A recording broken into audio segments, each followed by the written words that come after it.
Winning cures everything. Now for your hosts, Gary and Chris.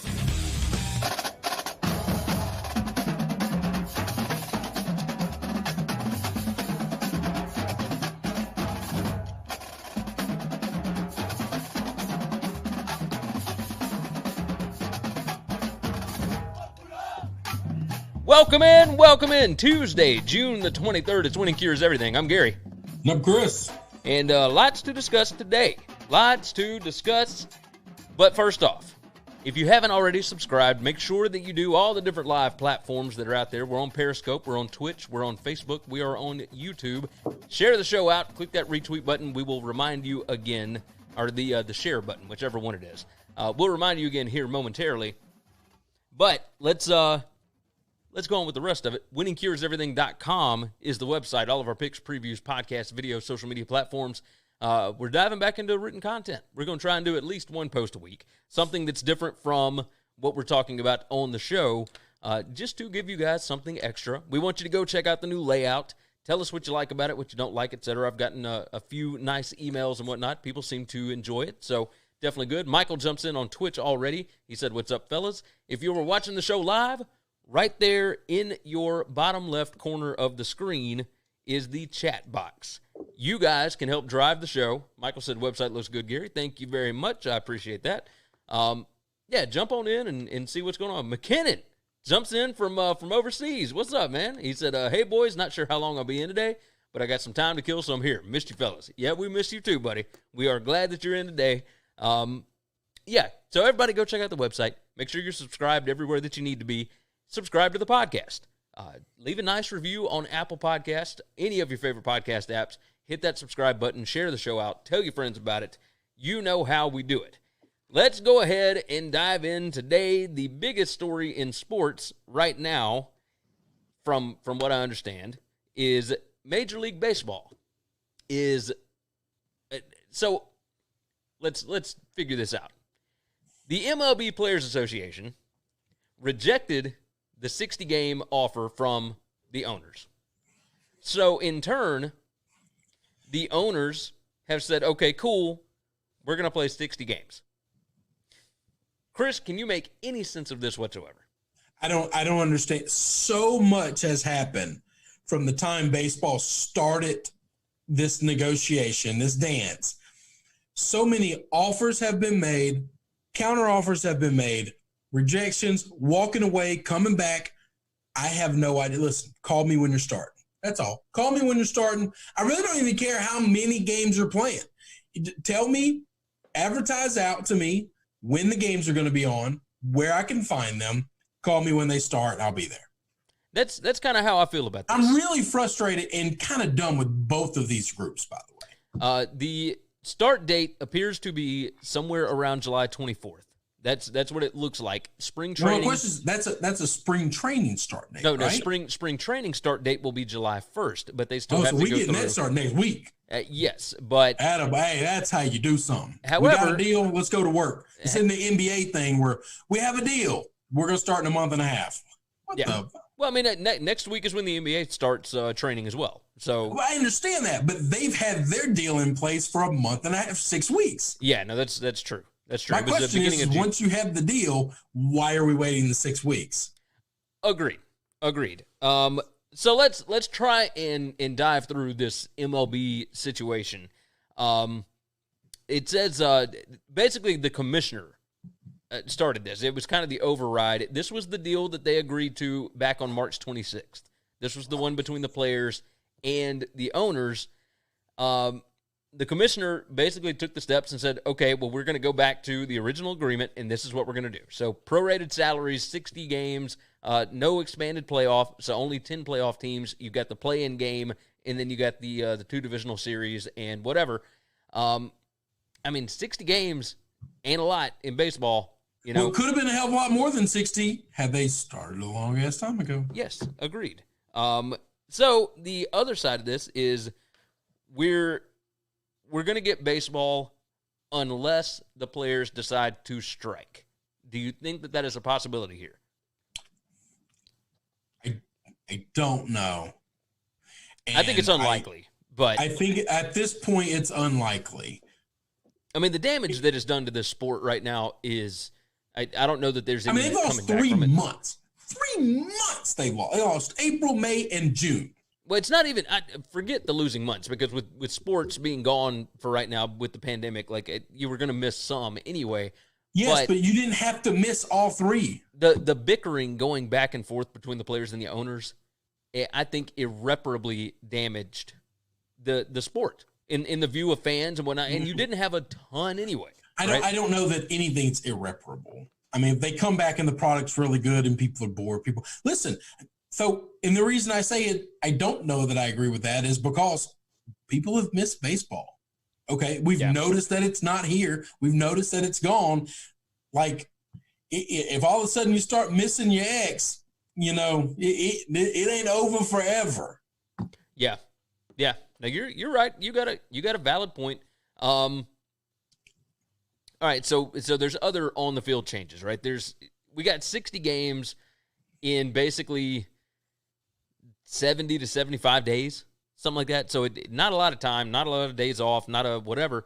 And you don't want teams going into 15-inning games and that kind of stuff. So the MLB and the union previously agreed to adopt the minor league rule for extra innings, beginning every half inning after the ninth with a runner on second base, according to a report from USA Today. It is set for only the regular season, and for now, at least for only 2020, the designated runner would be the person who made the final out in the prior half inning.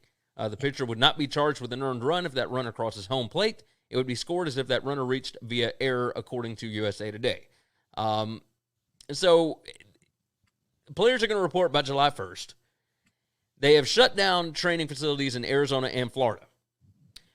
I don't know what they're going to do. They're still trying to figure out about the Marlins, the Rays, and the Diamondbacks. Well, then you've also got the Toronto Blue Jays that who knows what they're going to do. All of those teams will just find another facility in America. I mean, this is not hard.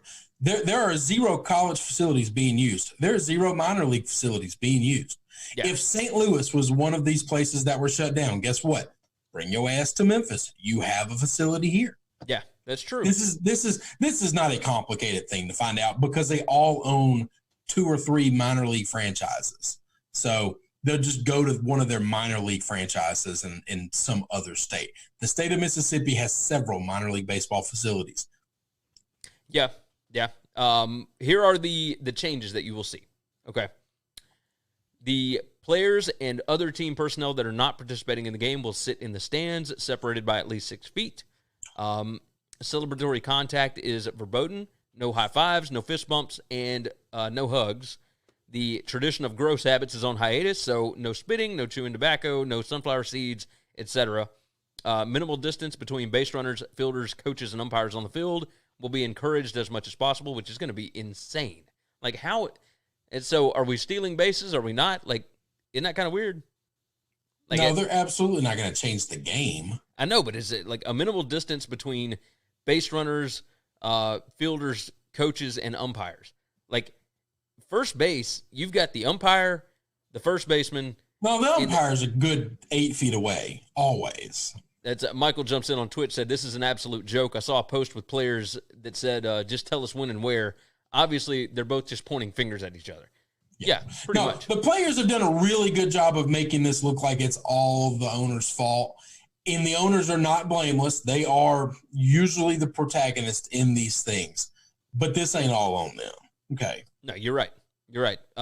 It says a ball will be thrown out once it's been touched by multiple players, which is going to be a lot of baseballs. But they go through baseballs anyway. Literally, there are times where the pitcher will throw a pitch and the hitter doesn't like the way it looked, and they'll just throw that baseball away and grab it like that. Yeah, they'll have to go back and clean it and whatnot. So, yeah. All the time.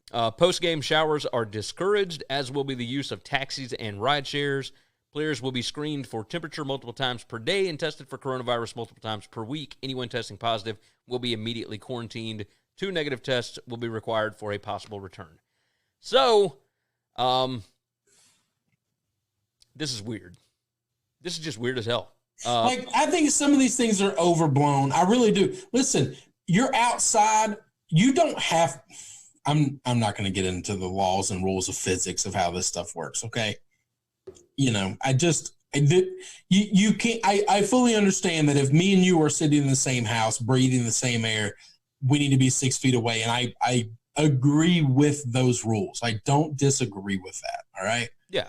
But when you're outside in open air facilities, I just don't understand why we're gonna have people that are, I guess it doesn't matter. It doesn't matter. The celebration stuff, you're in dugouts with these guys. You're in locker rooms with one another. Somebody hits a jack, they're getting some love. And I'm okay with that. Like, I just want it to look like baseball. If the guys go up there and all they're thinking about is germs and worry, you're going to have the greatest pitching performances we've ever seen in baseball. Yeah, you've got that right. You've 100% got that right. All right, I guess, is that enough baseball talk? Do we need to hit on anything else with that? Nope. I'm so so call tired me of it. when they start. I'm done. I told you I was done with this sport a month ago.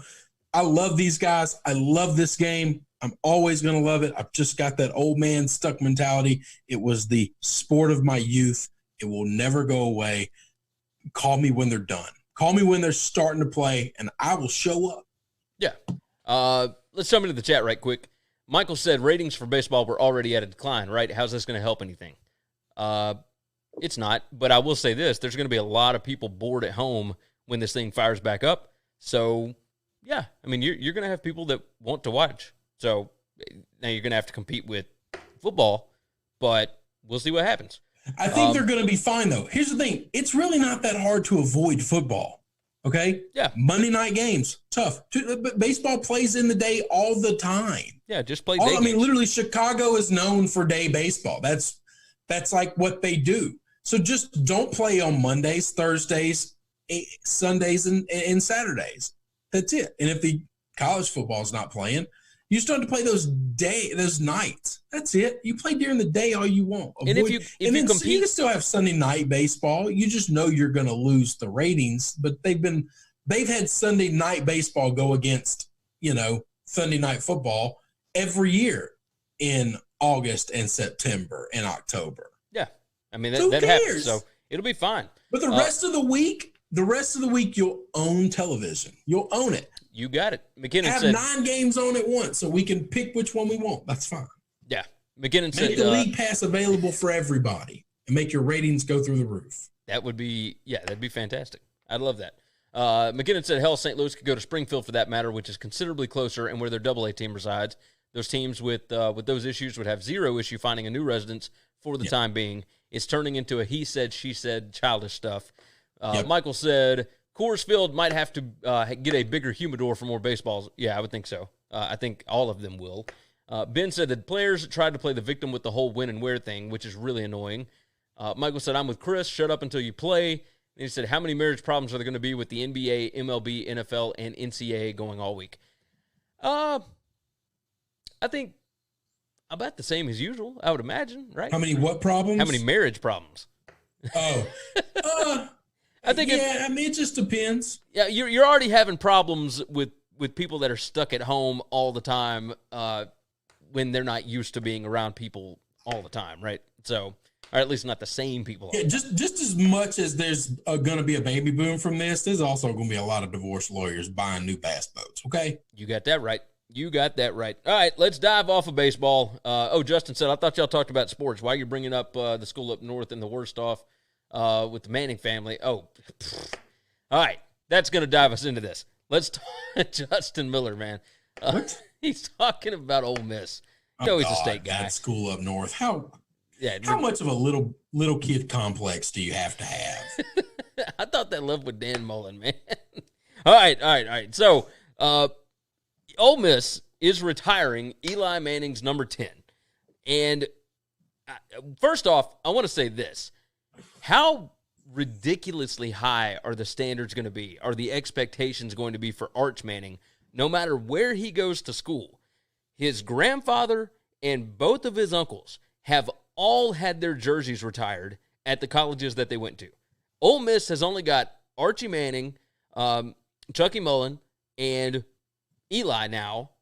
Like, that's it. Justin said a huge complex. You know me, Chris. Tennessee has got Peyton's number retired. this is, I mean, it's super high expectations for Arch, who is Cooper's kid. Now he's going to meet him because we play this game by numbers, and the way the game is played now, he's going to blow away all three of their college numbers. Oh, yeah. Oh, 100%. But, he's going to start as a freshman. That's going to happen just about anywhere he goes, okay? And then he's going to play 4 years because his family doesn't need the money, and they're probably going to watch the NFL to make sure they can handpick where he wants them to go, and I'm okay with that too. I don't see him coming out early. I think this kid is going to blow away everybody's numbers just because of games. I mean, Sam Bradford blew all their numbers away. Yeah. No, you're right. But the game is just different now. It's just such an offensive, explosive game. Now, the only way he doesn't do that is if he goes to Duke, because they're just not going to run an offensive system that's going to showcase his things, his talents, which is why there's zero chance of that happening. You might be right about that. Zero. The ceremony to retire the jersey is supposed to take place September 19th when Ole Miss hosts Auburn. Eli, 2000 to 2003, school's all-time leader in passing yards, 10,119, and touchdowns. He threw 84. He is also the only Ole Miss football player ever to be selected with the number 1 pick in the NFL draft. He won the 2003 Maxwell Award, which is for the best all-around player in college football. He finished 3rd that year in the Heisman Trophy vote. I find it a little strange to be retiring the number of somebody that didn't even win his division. Like, that seems strange. I don't know. That's just the way that means they would never retire another. That means Mississippi State will never retire a number. Well, no, because State at least won their division. Like, that's, under Jackie Sherrill, they went to the how long ago game. Was that? I'm talking about in the future. That's like going forward. Yeah, you might be right. I don't know. I don't know. The SEC game has changed to be a haves and a have-nots. You have to set your expectation for what is realistic. Eli Manning is the greatest player to ever play at Ole Miss. And if it's not Eli, it's his dad. So he was a lot better than his dad. Now the game was way different. Yeah, the game was different. Yeah, that's what I'm saying. But he was better than his dad. He's the best player that's ever played at school. If you're not going to hang his jersey up, then whose jersey you ever going to hang up? Now you got a massive point there. You take a guy that's not close to this caliber of him, but for some weird reason things flip in the SEC and Lane Train gets it going and they win the division and they win an SEC. You gonna hang that guy's up before Eli, even though he's just a product of this new system? Come on, man.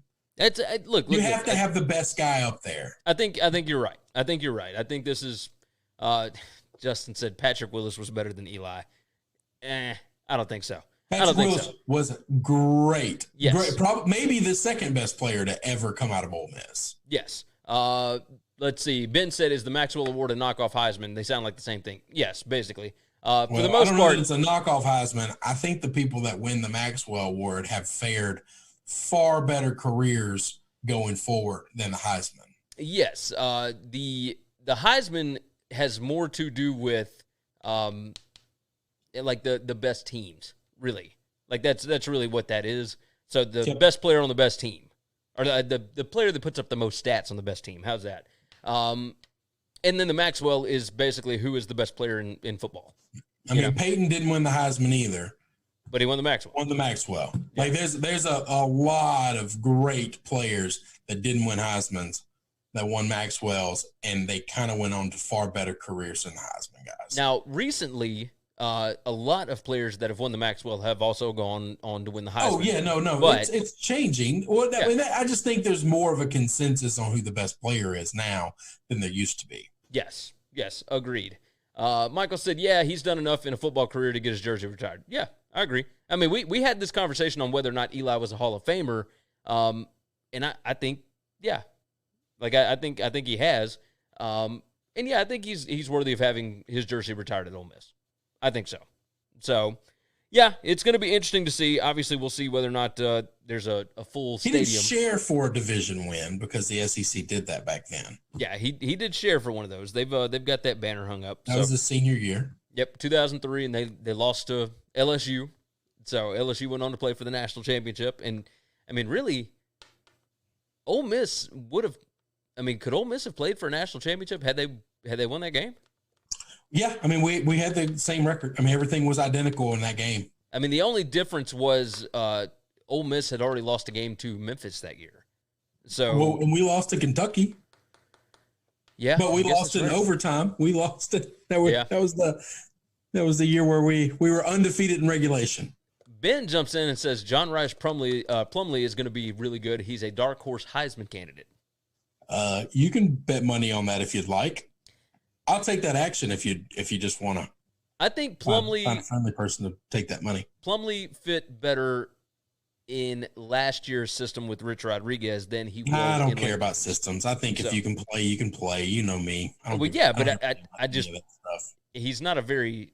Plumlee could be fine. He could be fine. He's just not proven to be an accurate passer. I will not be afraid of any odds you want for Plumlee for Heisman. Yeah, I don't think that's going to happen. I don't think it's going to happen. All right, let's move on from that. Tuscaloosa Mayor Walt Maddox came out and caused a Ben said, that's what we were saying about Burrow, just saying. I don't think so. I don't buy it. I don't think it's the same. I don't think he's got the same supporting cast. But, I mean, I've been proven wrong before, so we'll see. We'll see. All right, Tuscaloosa Mayor Walt Maddox says that the lack of a college football season in 2020 would cost, and this is what he initially said, it would cost Tuscaloosa over $2 billion. And that story went viral, right? Just absolutely insane. The problem is it wasn't entirely true. He had to come back and recant that today. It would cost the city of Tuscaloosa about $200 million.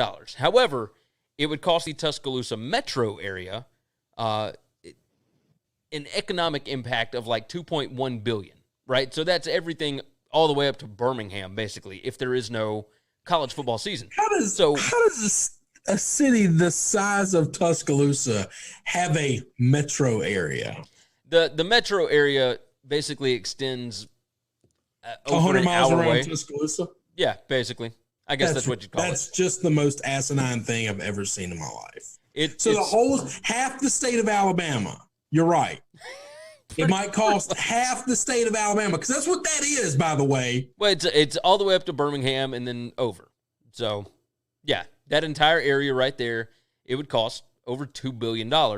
That's based on hotels and restaurants and whatever, right? All of that different stuff that comes in. And that's why nobody believes politicians when they say things, because they say dumb shit all the time. Now, the $2 billion just in Tuscaloosa was asinine. The $2 billion in that entire region. If you're the mayor of Tuscaloosa, why do you care about any state or city other than yours? He really shouldn't be. But I think unless those other cities are giving him some cheese. I doubt that. I don't think you understand how politics work. I mean, maybe so. Joseph Gomez jumps in and said, Ben said, boo-hoo, raise the taxes. Joseph said $2 billion or $200 million, but you still don't want to pay the player something. Michael said, boo-boo, join the club. They're not the only one that's going to hurt from no college football. That's what I'm trying to get to here, right? This was not supposed to be just an Alabama segment. This is the loss of college football. Doesn't just hurt the colleges. It doesn't just hurt the universities. It hurts college towns. It hurts a ton of college towns. There's 130. Nah, don't hurt 130 of them, though. Some of them are not going to hurt as bad as others. Arkadelphia, Arkansas has 2 colleges. 2 of them, of those 130, right across the street from one another, won't get hurt a lick. Who is in Arkadelphia? Henderson and Washita. No, that's what I'm saying. There's 130 Division I. Whatever. I assure you, half of those aren't going to be hurt. And then there's even more that are Division III, et cetera. They're not going to have none of those are going to be hurt. No, but the Division I's where there's the television issues, there's the hotels, there's the restaurants, there's all that kind of mess. Yeah, it's going to be a problem. The city of Memphis took a massive nosedive because of the lack of Grizzlies games. I was just about to say, the Grizzlies, Memphis and May canceling, just so many things not happening in all of these cities. Yes, COVID is costing lots of money and lots of jobs. Yeah. Here's the problem. This is the first thing that's actually affecting these small college towns, because they probably haven't felt much of an effect from COVID throughout this whole thing because they don't have but 300 or 400 people that live there when it's non-college students are there. Okay. These aren't big cities. All right. A couple thousand people. Yeah. Okay. When school is in session, their population grows by, 1,000 times. All right. Yeah. Yes, you're finally getting hurt by COVID. Yes, it's going to hurt college towns. And if there's nothing in your town but colleges, you're going to feel the wrath because your whole economy is one thing.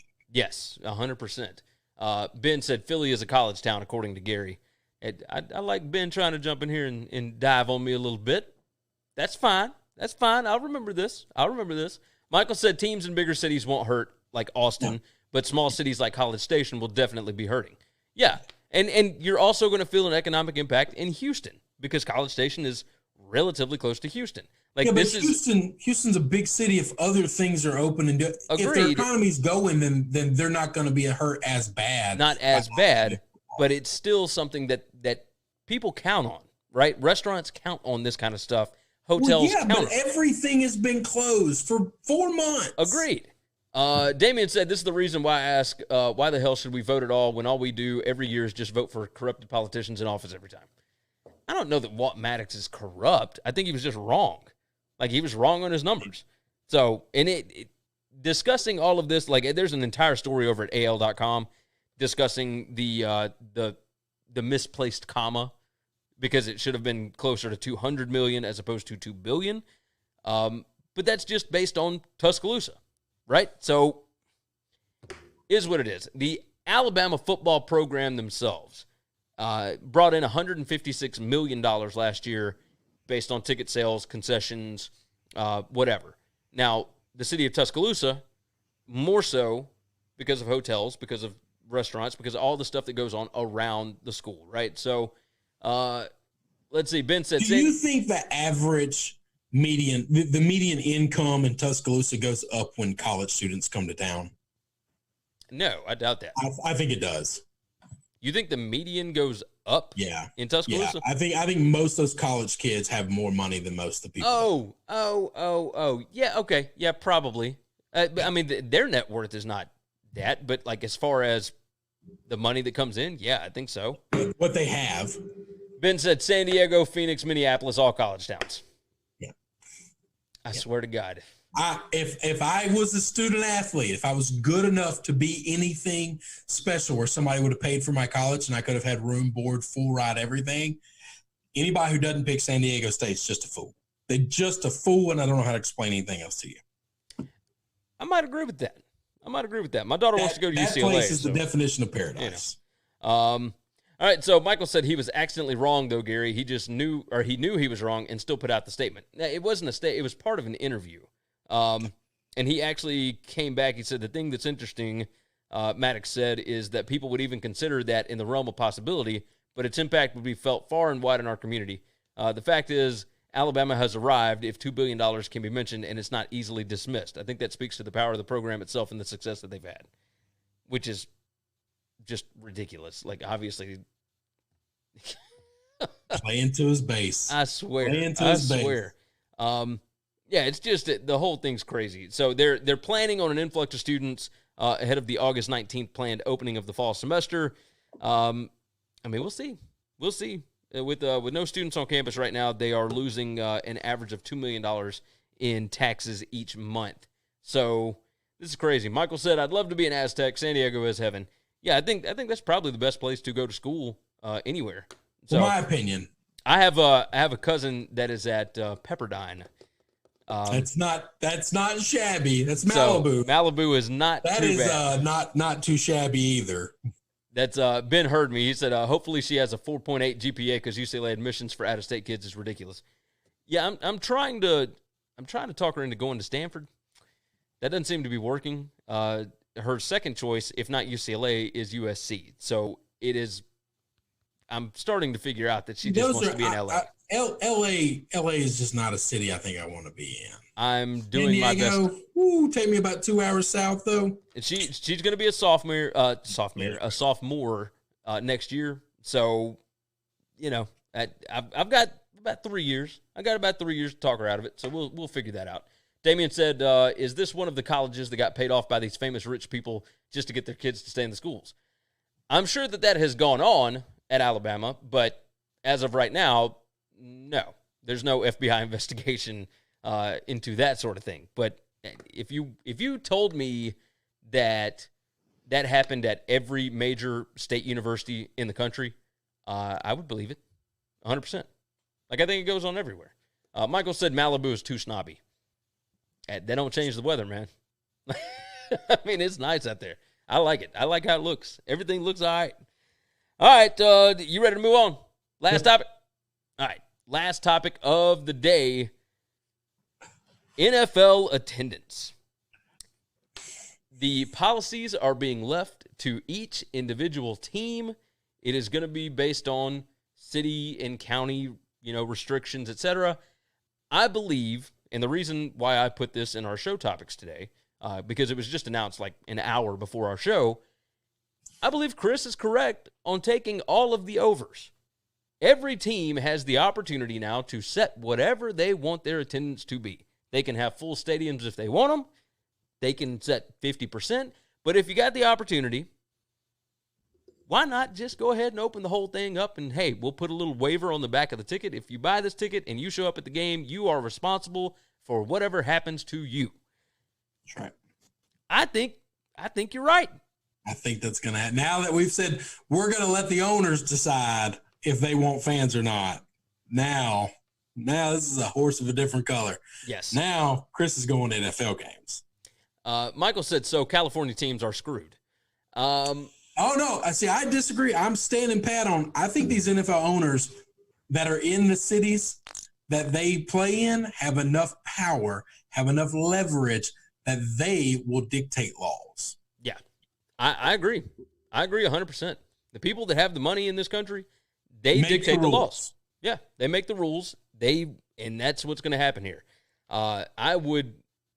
You'd be hard pressed to find anybody that doesn't believe that we're going to have, full stadiums to start this thing off in August and September. I just believe it. I don't know what this virus is going to do between now and then. I know this. Butts are going to be in many, many, many, many seats in the NFL. Michael said Newsom will find a way to screw it up. We can bet on that. I don't know that he's going to have an opportunity. I think there's a pretty big swinging dick in there called Stan Kroenke that's going to say, listen, you're going to do what I tell you to do. Oh, yeah. I mean, you got the 49ers, you got the Rams, and you got the Chargers. That's just those three. You got other ones across the entire country. You got two teams in New York that basically play in New Jersey, right? So and they do play in New Jersey. Not basically, it is New Jersey. Well, and then you've got Buffalo that's actually in New York. Buffalo's the only one in New York. You've got all kind of different stuff. I'm curious to see, but I really think that they're just going to open this thing up. And hey, if you want to come in, we'd be glad to have you. Listen, I think that's what it's going to be. I agree. I could not agree more. I think it's going to happen. Michael said, "Do the Chargers really count, though?" They count. Yeah, they count. Now, see, this is where they're going to be like them and the Redskins are going to be able to get some woke points because they're going to say we're only going to allow a quarter of the people to come in. When fact of the matter is, it was only going to be a quarter anyway. They only have a quarter of the people there. But they're not going to social distance them. They're going to push them all down to the lower bowl so they can at least have it look decent on TV. Damien said, I don't think we need to open the stadiums yet to the public. It's too soon to do that, especially with the protests still happening. We're still months away, Yeah. Like we still got all of July, or the rest of June, all July, all of August, and then we'll see. Michael said the Chargers have to be happy. Less fans from visiting teams. Yeah, I suppose that would be a good thing. Yeah. But as far as the only winner in this would be the Chargers. Pretty much. Damien, with saying that he doesn't think the stadiums need to open, especially with the protests still happening. I don't know. I don't know how those things are related. I don't understand that either. But I also don't think that we're still going to be having protests in 2 months. But even if we are, I don't get how those things are related. Why should the people that are going out protesting be allowed to be out in the street in groups, and other people not be allowed to go into stadiums, like especially outdoor stadiums. Well, I mean, what if the people protesting want to go to games? I mean, yeah. I mean, they have lives outside of that. You're talking about 2 hours of a week. Yeah. I mean, we're not talking long. For 8 weeks a year. Hey, Ben wanted to correct you, by the way. He said the Redskins won't have any woke points. Just check their team name. Well, okay, that is correct. It's true. That is correct. That they will not have woke points. They lose a lot from that. Snyder will find a way to try to spin this to a positive. Oh yeah. Michael said, "Open it up. If you're worried about COVID, just stay home." Yeah. Now I can see them opening it up, and everybody is required to wear a face mask or something like that. But they're going to find a way to get people in the stadium. Yeah. Like I'd almost guarantee that. So, all right. Is there anything else that has happened that we need to touch on today, or that we want to touch on? No. All right. That works for me. Shorter show than usual today, but that's all right. If you guys would so kindly hit the share button, let all your buddies know about the show. Make sure you are subscribed on the podcast and at any of the different live locations. Go over and check out the website, winningcureseverything.com. All of our picks, previews, podcasts, videos, social media platforms. Michael said, thanks, fellas. Hey, thank you. Thanks to everybody that jumps in the chat every day. You drive the show. You make it worth coming in and watching. We have a blast with y'all every single time. We will see y'all again tomorrow. But first off, take care of yourself. Take care of each other. We'll see you tomorrow. Thanks for checking out Winning Cures Everything. If you want to keep up with us, hit subscribe on YouTube or your favorite podcast app. Visit the website at winningcureseverything.com, or you can like us on Facebook or follow us at Winning Cures, at Gary WCE, or at Chris B. Giannini on Twitter. Share out the show, leave a nice review, and make sure